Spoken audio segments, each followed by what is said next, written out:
একজন ব্যবসায়ী মানুষ ট্রাম্প রেগে যান একটুতেই, আর 50% ট্যারিফ যখন ভারতের উপর চাপাচ্ছেন তখন আগুপিছু কিছু ভাবছেন কিনা তাই নিয়ে অনুষ্ঠানের আগে আমি আর শর্মিষ্ঠা কথা বলছিলাম।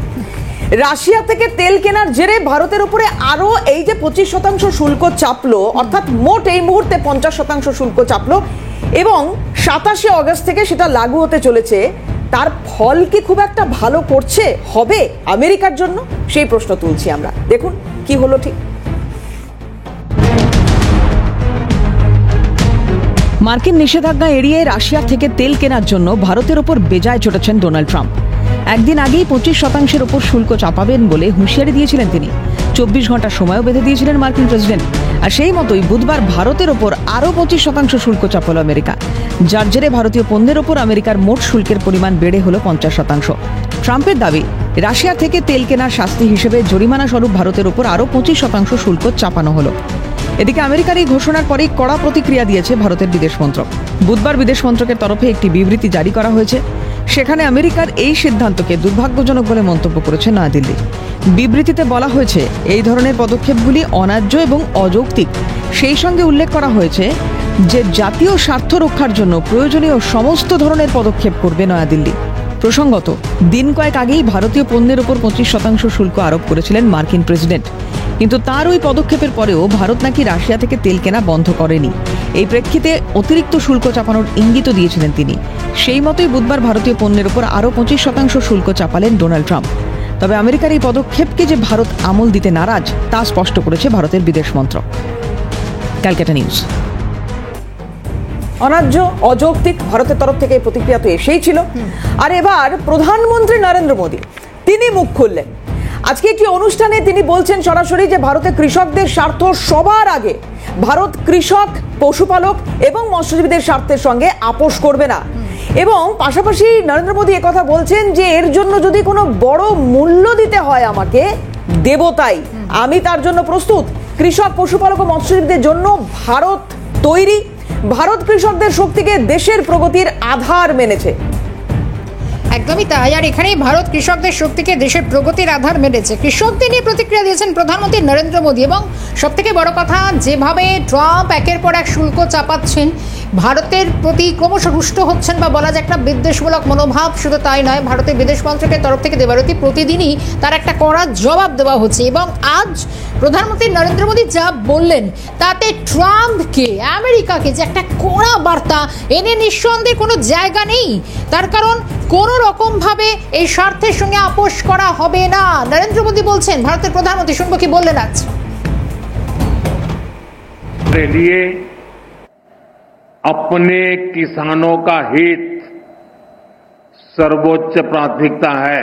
भारत अपने किसानों के, पशुपालकों के और मछुआरे भाई बहनों के हितों के साथ कभी भी समझौता नहीं करेगा। व्यक्तिगत रूप से मुझे बहुत बड़ी कीमत चुकानी पड़ेगी, लेकिन मैं इसके लिए तैयार हूं। मेरे देश के किसानों के लिए, मेरे देश के मछुआरों के लिए, मेरे देश के पशुपालकों के लिए आज भारत तैयार है। सबसे ज्यादा फूड ग्रेन प्रोडक्शन किया है। ऑयल सीड्स में भी हम रिकॉर्ड बना रहे हैं। सोयाबीन, सरसों, मूंगफली सभी का उत्पादन रिकॉर्ड स्तर पर बढ़ा है। हमारे लिए अपने किसानों का हित सर्वोच्च प्राथमिकता है। उनकी आय बढ़ाना, खेती पर खर्च कम करना, आय के नए स्रोत बनाना, इन लक्ष्यों पर हम लगातार काम कर रहे हैं। सरकार ने किसानों की ताकत को देश की प्रगति का आधार माना है। অর্থাৎ এই গোটা ক্ষেত্রে দেখা গিয়েছে যে কোনো রকম ভাবে ভারত যে আপোষ করবে না এবং ট্রাম্পকে বার্তা, আমেরিকাকে বার্তা। আমরা একটু আলোচনার জন্য সরাসরি যাওয়ার চেষ্টা করব। আমাদের সঙ্গে অতিথি এই মুহূর্তে যোগ দিয়েছেন কূটনৈতিক বিশেষজ্ঞ শুভাশিস বন্দ্যোপাধ্যায়। শুভাশিস দা, আজকে জিরো আওয়ারের আলোচনা আপনাকে স্বাগত জানাবো। গত কয়েকদিন ধরে যেন হঠাৎ করে একেবারে ছবিটা সম্পূর্ণ বদলে গিয়েছে। একের পর এক রাগ বিদ্বেষের ছবি যেরকম ট্রাম্প স্পষ্ট করছেন, ভারতও পিছিয়ে নয়, কড়া জবাব। আজ অন্তত মোদি যা বলেন তাতে কৃষিজাত ক্ষেত্রে, কৃষির ক্ষেত্রে কোনো রকম ভাবে তাদের স্বার্থের পরিপন্থী হবে না, ভারত আপোষ করবে না, এই জায়গাটা স্পষ্ট করে দেওয়া মূলত ওয়াশিংটনকে এই বার্তা কতটা ইঙ্গিতপূর্ণ বলে মনে করছেন?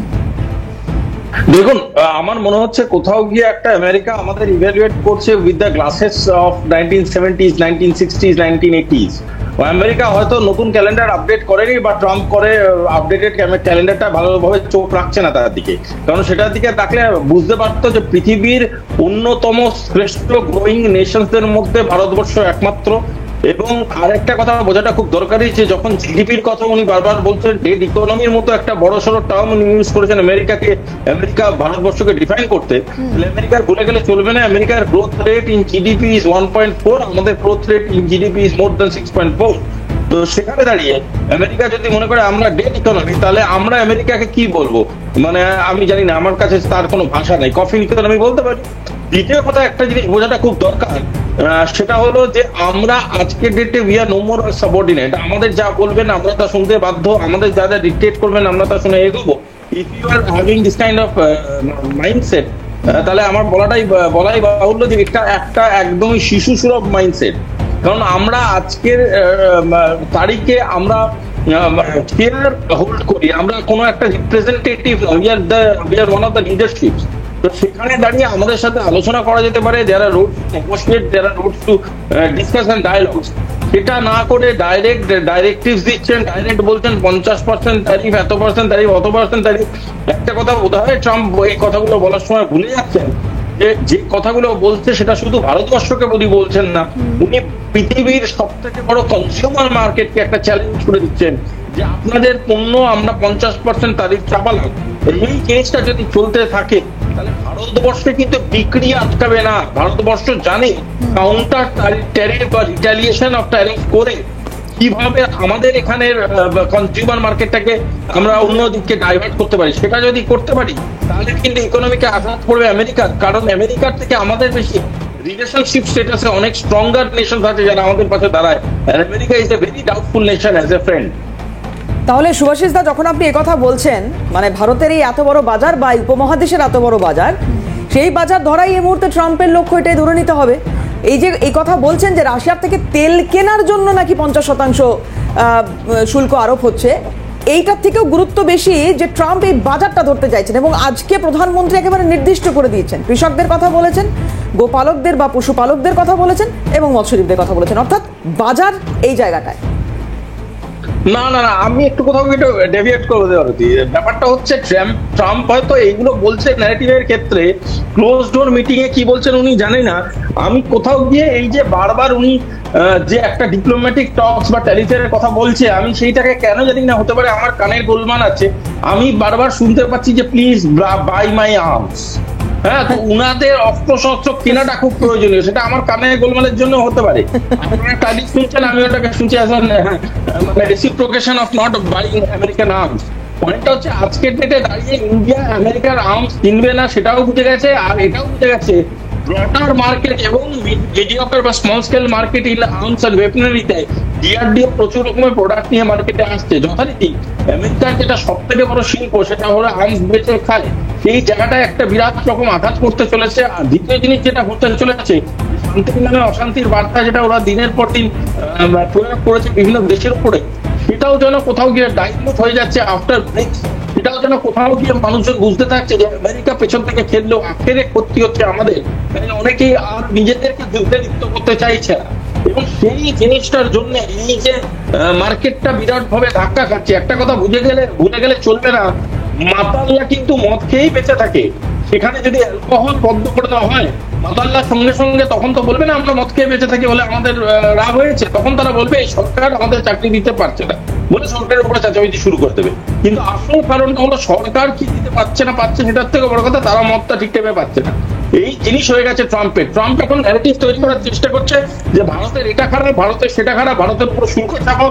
আসল কথা আমি পরিষ্কার বলছি, কালকে একটা মিটিং করুক আমাদের ডিফেন্স মিনিস্টার, বলুক এত পার্সেন্ট অফ আর্মস আমরা আমেরিকা থেকে কিনবো, সোজা আসলে ট্যারিফ উঠে বেরিয়ে যাবে। কে তেল, কোথাকার তেল কোথায় বলছে।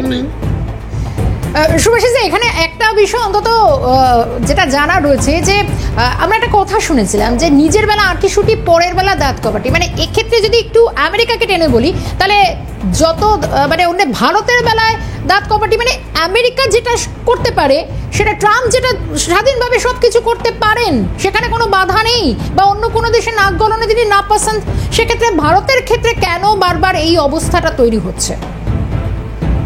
যে মানে আমি আরেকবার একটু প্রশ্নটা যদি বলেন আমি সুবিধা হয়। শুভাশিস দা, বারবার আমেরিকা যে যে ক্ষেত্রে, অর্থাৎ রাশিয়া থেকে তো বহু পণ্য আমেরিকাও নেয়, সেখানে তো আমেরিকাকে কেউ বাধা দিতে যায় না, বা আমেরিকা বাধা দিলেও বা সেগুলো সে কর্ণপাত করে না, শোনে না। মানে ট্রাম্প তো ডোন্ট কেয়ার অ্যাটিটিউডে চলছে, কিন্তু সে জায়গায় দাঁড়িয়ে নিজের বেলা আঁটিসুটি, ভারতের বেলা দাঁত কপাটি, মানে এইটা ওকে মানে ব্যাপারটা হচ্ছে, একটা জিনিস হচ্ছে কেউ আমার পাড়ায় অভদ্র লোক হলে আমাকে অভদ্র হয়ে থাকতে হবে এরকম কোনো মাথা ব্যথা নেই। এবং পরিষ্কার কথা, ট্রাম্প অসভ্য, তাকে তার দেশ এখনো পর্যন্ত ডিপ্লোম্যাটিক সভ্যতাকে বজায় রেখে চলতে পারছে না, সেটা তার দেশের প্রবলেম। তার সেনেটরা তাকে তুলনা করুক, তার মিডিয়া তাকে তুলনা করুক, যখন খুশি তার এগেইনস্টে মানে নো কনফিডেন্স নিয়ে ফেলে দিক, তাদের ব্যাপার। আমাদের কাছে ব্যাপারটা হচ্ছে ভীষণ সিম্পল। আমরা যেমন কারো সভরেনিটিতে হস্তক্ষেপ করি না, আমরা যেমন কোনো দেশের সরকার কিভাবে ডিসাইড করছে, কি কি ডিসাইড করছে সেই ব্যাপারে হস্তক্ষেপ করি না, সেখানে আমরা এটাও টলারেট করবো না যে যদি কেউ আমাদের প্রেসার পলিটিক্স আমাদের সাথে খেলতে চায়, আমরা কোনোভাবে সেটা মেনে নেব না। We have a very clear indication যে আমরা আমাদের স্ট্যান্ডটা জানি, আমরা জানি আমাদের দেশের রিকোয়ারমেন্ট কি, আমরা জানি আমাদের দেশের মানুষ কি চায়, সেটা বুঝে আমরা যে মডেলটা তৈরি করেছি সেই মডেলটা নিয়ে আমরা এগিয়ে চলবো, এবং সেটাই হচ্ছে আমাদের একমাত্র লক্ষ্য। তার জন্য দাঁড়িয়ে ট্রাম্প কি বললো না বললো তার উত্তর দেওয়ার ক্ষমতা এবং সাহস আজকের ডেটে ভারতবর্ষে আছে, এবং ট্রাম্পও জানে সেটা। তাই জন্যই ট্রাম্প বারংবার সবকিছু শেষে বলে যাচ্ছে still we and India share a good relation. যদি শেয়ারিং গুড রিলেশন হবে ভাই, তাহলে চারিস কিসের জন্য? দুটো একসাথে হতে পারে না, তাই না? শুভাশিস দা, একটা বিষয়, আজকে প্রধানমন্ত্রী যে বক্তব্য রেখেছেন সেই বক্তব্যের একটা অংশে উনি বলছেন যে আমি জানি এর জন্য আমাকে কিছু হয়তো বড় মূল্য চোকাতে হবে। কোন জায়গায় এই মূল্য চোকানোর কথাটা উনি বলছেন বা বলতে চাইছেন, যদি একটু জানান বা বলেন। দেখুন, এই কথাটা অত্যন্ত সিগনিফিকেন্ট কথা, এবং কোথাও গিয়ে আমাকে একটা ব্যক্তিগত স্তরে ভীষণভাবে ধাক্কা দিয়েছে। তার কারণটা হচ্ছে, আমি হয়তো খুব নেগেটিভ শোনাবো, আমি প্রথমেই মানে ক্ষমা চেয়ে নিচ্ছি সবার থেকে। সেটা হলো, আমার কোথাও গিয়ে একটা ভয় লাগে যে আমাদের ভারতবর্ষ তো সেই ভারতবর্ষ যে 1960-এর দশকে হয়তো নিউক্লিয়ার পাওয়ার হয়ে যেত যদি হোমি বাবার প্লেন অ্যাক্সিডেন্ট না হতো।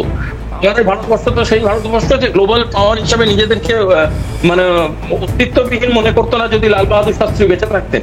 এবং এই ঘটনাগুলোর পিছনে সিআই এর হাত ছিল, সেটা আজকে ডেটে আমাদের কাছে কোনোটাই মানে নতুন ঘটনা নয়।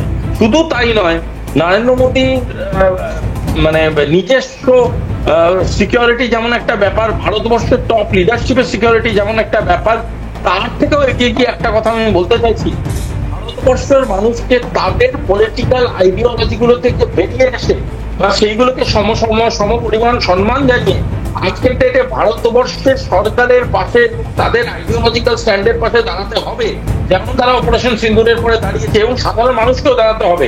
তার কারণটা হলো, ইন্দিরা গান্ধী যখন স্যাংশন পেয়েছিলেন বা পরবর্তীকালে অটল বিহারী বাজপেয়ী যখন স্যাংশন পেয়েছিলেন, তখন ভারতবর্ষ সেখান থেকে রিকভার হয়ে আজকের ডেটে আসতে পেরেছে। তার দুটো মূল কারণ, একটা হচ্ছে রাজনৈতিক ভাবে, আরেকটি হচ্ছে সিভিল ভাবে। আমাদের দেশের মানুষ এবং আমাদের দেশের সমগ্র রাজনৈতিক পরিমণ্ডল তাদের পাশে দাঁড়িয়েছিলেন এবং বলেছিলেন গো অ্যান্ড ফাইট ইন্ডিয়া। তো এই ধরনের যখন প্রোটোকল আমরা দেখি যে এই ধরনের যখন প্রোটোকল কিছু না কিছু ভাবে অ্যাক্টিভেটেড হচ্ছে, তখন আমাদের এটা বলা যেতেই পারে যে কোনো না কোনো কারণে আমাদের হয়তো একটা কোনো আশঙ্কা দেখা দিচ্ছে যে হয়তো আমরা যখন এই জিনিসগুলোকে রিটালিয়েট করবো, we need to be very conscious about that. একটা বিরতি নিতে হবে এখানে দাঁড়িয়ে, এবং বিরতির পর ফিরে এসে এইখানে খুব দুটো সফরের কথা আমাদের একটু উল্লেখ করতে হবে। এক হচ্ছে অজিত দোভাল মস্কোয় তিনি রয়েছেন, এবং সেখানে কি এই মুহূর্তে দাঁড়িয়ে এইরকম একটা পরিস্থিতিতে দাঁড়িয়ে সেটা কতটা তাৎপর্যপূর্ণ, এবং শর্মিষ্ঠা চীন সফর, একদম প্রধানমন্ত্রী চীন সফর, এবং এরকম একটা আবহের মধ্যে প্রধানমন্ত্রী নরেন্দ্র মোদীর তিনি যে দুদিনের চীন সফরে যাচ্ছেন তার কতটা তাৎপর্য রয়েছে তারও একটু ডিটেল আলোচনা আমরা করবো। বিরতিতে যাওয়ার আগে যে কথা বলছিলাম, দুটো সফর নিয়ে কথা বলবো, এবং সুভাষিস দার কাছ থেকে একটু জানার রয়েছে যে কতটা তাৎপর্যপূর্ণ দুটো সফর। প্রথম সফরটার কথা বলি, দুদিনের সফরে চীনে যাচ্ছেন প্রধানমন্ত্রী। 31শে অগস্ট এবং 1 সেপ্টেম্বর চীন সফরে থাকবেন। তিয়ানজেনে একটি শীর্ষ সম্মেলন রয়েছে, সেখানে যোগ দেবেন। এবং ভীষণ তাৎপর্যপূর্ণ এই জায়গায় দাঁড়িয়ে যে গালওয়ান সংঘর্ষের কথা আপনাদের মনে থাকবে 2020-তে, হ্যাঁ, তারপরে এটা হচ্ছে সরাসরি চীনে গিয়ে বৈঠক। এবং এর আগে আরো একবার মুখোমুখি হয়েছিলেন দুই দেশের রাষ্ট্রপ্রধান, সেটা ব্রিক্স শীর্ষ সম্মেলনের সময়। এটা যেমন একটা দিক, আর অজিত দোভালের বিষয়টা যেটা তুমি বলছিলে। এবং শুধু তাই নয়, মানে দেবরাতি এটা খুব গুরুত্বপূর্ণ, কারণ আমরা এই সফরটা নিয়ে আলোচনা করছি কখন মানে সফরটা আরো অনেক তাৎপর্যপূর্ণ হয়ে গেল। কারণ যে সময় ট্রাম্পের এই উস্কানি, তার এই বেয়াদবগিরি, এবং যে সময় দাঁড়িয়ে ভারতেরও করা জবাব, এই জায়গা থেকে আরো একবার আমরা আলোচনা অবশ্যই আসবো। সুভাষিস দা, একটু জানবো আপনার কাছ থেকে দুটো সফর সম্পর্কে। এক হচ্ছে অজিত দোভাল এই মুহূর্তে মস্কোয় রয়েছেন, এক, এবং দ্বিতীয় হচ্ছে যেটা আসন্ন সফর প্রধানমন্ত্রীর চীন সফর, কতটা তাৎপর্যপূর্ণ? দেখুন, যে কোনো ডিপ্লোম্যাটিক সফর বা যে কোনো ডিপ্লোম্যাটিক ভিজিটের পিছনে একটা কারণ থাকে, একটা পার্সপেক্টিভ থাকে। সেই পার্সপেক্টিভটা অজিত ডোভালেরটা প্রথমে আসছি। Ajit Doval going into Moscow is obviously, যেটার মূল কারণ সেটা হচ্ছে টেরিটোরিয়াল সিকিউরিটি নিয়ে কথাবার্তা, টেরোরিজম নিয়ে কথাবার্তা, এবং বিভিন্ন রকম cooperative index in the level of defence, এটা নিয়ে আলাপ আলোচনা। এবং ব্রিক্সের মধ্যে যেটা আলোচনা হয়েছে সেটা হলো যে ইন্টারনাল ইন্টেলিজেন্সের ইনপুট এক্সচেঞ্জ হবে, এবং সেই ধরনের কোনো একটা আলোচনাকে এগিয়ে নিয়ে যেতে এই সফরটা খুব ইম্পর্টেন্ট। এবং আরেকটা জিনিসও বুঝতে হবে যে আমেরিকার যে ধরনের বাড়বাড়ন্ত দেখাচ্ছে, সেখানে ব্রিক্সে যে ইকুয়েশনটা তৈরি করার চেষ্টা করা হয়েছিল সেটা হচ্ছে এনার্জি হাব বা রিসোর্স রিজার্ভেশন। সেই ধরনের জিনিসকে যদি কোনোভাবে কাউন্টার চ্যালেঞ্জ থ্রো করার চেষ্টা করে আমেরিকা, সেটাকে কিভাবে মানে ন্যালিফাই করা যেতে পারে, সেই সংক্রান্তিত আলোচনা অবশ্যই এর মধ্যে হবে বলে আমার ধারণা। দ্বিতীয় সফরটা যেটা প্রধানমন্ত্রীর সফর, আমি বলবো ভেরি ওয়েলকাম নোট এটা towards Indo China relationship. Because India সবসময় চেয়েছে চায়নার সাথে একটা থিওরি অফ কম্পিটিটিভনেস রাখতে, যে সেখানে হচ্ছে যে তুমিও বাড়ো আমিও বাড়বো, তোমারও মার্কেট আছে আমারও মার্কেট আছে, let's both of us grow together. সেখানে আমাদের টেরিটোরিয়াল ডিসপুট আছে, অবভিয়াসলি আছে, বাট এটাও ঠিক যে আমাদের যদি ওই টেরিটোরিয়াল ডিসপুটটা কোনো ডায়ালগের মাধ্যমে আমরা কোনো সলিউশনের দিকে নিয়ে যাই, তাহলে যেটাকে আমরা করতে পারবো সেটাকে ব্যবহার করে আগামী দিনকে আমরা এমন ধরনের ট্রানজাকশনাল বিজনেস করিডোর তৈরি করতে পারবো বা ইকোনমিক করিডোর তৈরি করতে পারবো, যেটা উভয়কেই খুব বেনিফিট দেবে। যে কোনো ডিপ্লোম্যাটিক ডিসকাশনে একটা বিষয় জানার চেষ্টা করবো, কারণ দেখুন পাকিস্তান আমেরিকাকে তেল দিয়ে কতটা কাজ হাসিল করতে পারবে সেটা অন্তত কেউ জানে না, কিন্তু এটা আমেরিকা নিশ্চয়ই ভালোভাবে নেবে না, কারণ যে চীনের ওপর তো 50% শুল্ক বসানো আছে যতদূর আমার মনে পড়ে, তাহলে সেক্ষেত্রে ভারত এবং চীন তাদের কাছাকাছি আসা এটারও তো না পছন্দ হবে ট্রাম্পের। দেখুন, আমার বাবার স্থানীয় মানুষজনকে আমি সম্মান করি ঠিকই, কিন্তু তারা আমার বাবা না, ঠিক আছে? এবার যদি কোনো পাড়ার লোক হঠাৎ করে চিন্তা করে যে আমাকে, আমি তো আমার পিতৃস্থানীয় বলে আমাকে বাবা বলে ডাকতে হবে, তাহলে মুশকিল আছে। আমার দেশ আমার মতো, আমার পরিবার আমার মতো, আমি জানি কার সাথে বন্ধুত্ব করবো, আমি জানি কাকে দিয়ে বাজার করাবো আর কাকে দিয়ে আমার বাড়ির ছেলে মেয়েকে পড়াশোনা করাবো। তো সেটা নিয়ে কাকু একটা মতামত রাখতে পারেন ঠিকই, কিন্তু কাকুর কথা শুনে আমার সংসার চলবে না। বিদেশ নীতিতে সব থেকে ইম্পর্টেন্ট যে আসপেক্টটা আমরা সবাই ভুলে যাই মাঝে মাঝে, সেটা হলো সেলফ ইন্টারেস্ট। এই সেলফ ইন্টারেস্টে ভারতবর্ষকে যেটা স্যাটিসফাই করবে, Bharatvarsha and considering its own sovereign stand, Bharatvarsha সেটা করবে এবং ভারতবর্ষ সেটা করতেই আনন্দিত। তার জন্য ট্রাম্প কি বললো না বললো, welcome note for their own media channels and for our media channels. সেটা নিয়ে আমাদের সরকারের কিচ্ছু আসে যায় না, আনলেস এন্ড আনটিল আমাদের সরকার হয়তো এটার এগেন্স্টে বিবৃতি দিত না, যদি না ট্রাম্প কোনো এরকম অ্যাক্টিভেটেড স্টেট দেখাতো যে আমরা এটার এগেন্স্টে ট্যারিফ বসানো আমি করলাম। মন্তব্য যে যা করছে করতে দিন না, কিছু যাচ্ছে না। বেশ, অনেক ধন্যবাদ সুভাষিস দা। সুভাষিস বন্দ্যোপাধ্যায় কূটনৈতিক বিশেষজ্ঞ আমাদের সঙ্গে ছিলেন। আর আজকে সময় শেষ, 0 আওয়ার এখানেই শেষ করতে হচ্ছে। অন্যান্য সব খবরের জন্য চোখ থাকুক CNN।